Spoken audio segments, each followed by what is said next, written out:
SP Balasubrahmanyam గారు వారు కేవలము గంధర్వ గాయకుడే కాదు, నటుడు, ఉత్తమమైనటువంటి ఒక సంగీత దర్శకుడు.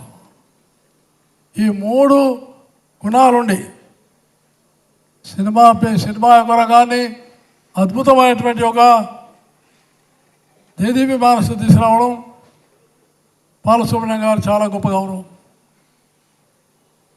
నేను ఇదే వేదిక మీద నేను మంత్రిగా ఉన్నప్పుడు బాలసుబ్రహ్మణ్యం గారు ఎంతో ఆత్మీయతతోటి ప్రేమతోటి నన్ను గుండెలకు హత్తుకొని చాలా సంతోషంతో ఆయన మధురమైనటువంటి పాట ఎలా ఉండదో ఆయన మాట ఆయన ప్రేమ కూడా అదే విధంగా ఉందని నేను మనసారా భావించాను. అలాంటి ఉత్తమమైనటువంటి ఒక వ్యక్తి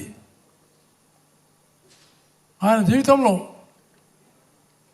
16 భాషల్లో 40,000 పాటలు రాసి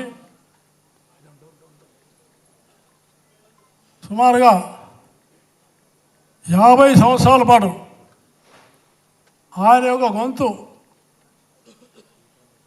పాటల రూపంలో మన తెలుగు ప్రజలకు, ప్రపంచంలో ఉన్న తెలుగు ప్రజలందరికీ కూడా మన భారతీయ సంస్కృతిని, భారతీయ విలువలని, ఆధ్యాత్మిక భావాల్ని ఉనికి పుచ్చుకొని చాలా స్పష్టంగా చెప్పినటువంటి పాట రూపంలో బాలసుబ్రహ్మణ్యం గారు.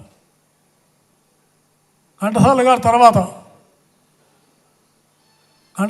తర్వాత ఆయనకు వారసుడుగా అతి గొప్ప పేరు చేసుకున్నటువంటి గొప్ప నాయకుడు బాలసుబ్రహ్మణ్యం గారని నేను మనసారా భావిస్తూ ఉన్నాను.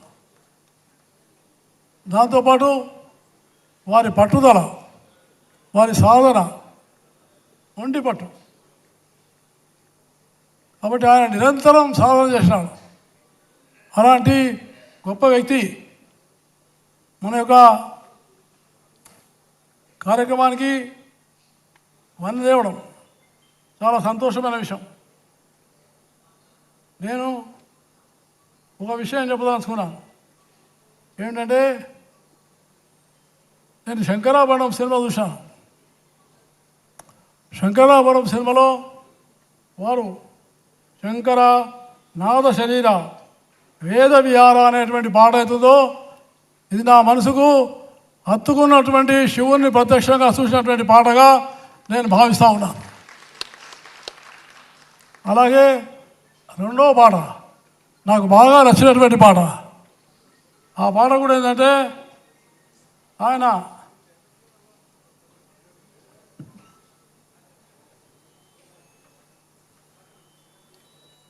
పాట కూడా చాలా దేశభక్తికి సంబంధించినటువంటి పాట.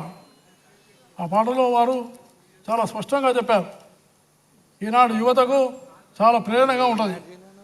పుణ్యభూమి నా దేశం నమో నమామి అనేటువంటి పాట ఈ దేశంలో ఉన్న యువతను దేశభక్తితోటి సైనికులను జ్ఞాపకం చేయించేటువంటి ఏకైకమైన పాట అని నేను మీకు సభాముఖంగా తెలియజేస్తున్నాను.